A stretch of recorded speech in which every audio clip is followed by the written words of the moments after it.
तुम्हारे मरने के सिर्फ 1 घंटे बाद लोग तुम्हारे नाम का खाना खाने लगते हैं, जैसे तुम कभी थे ही नहीं। एक दिन गुजरता है और दोस्त वापस अपनी जिंदगी में मसरूफ हो जाते हैं। किसी को तुम्हारी खामोशी सुनाई नहीं देती। एक हफ्ता और तुम्हारी कुर्सी पर कोई और बैठ चुका होता है। तुम्हारी जगह भी तुम्हारी नहीं रहती और तुम्हारी चीजें बिकने लगती हैं, जैसे तुम कभी किसी के थे ही नहीं।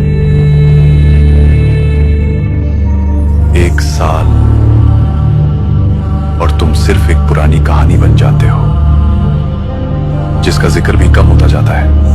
और तुम पूरी जिंदगी ये सोचकर गुजारते रहे कि लोग क्या कहेंगे। सच तो ये है, किसी के पास वक्त ही नहीं होता तुम्हें याद रखने का।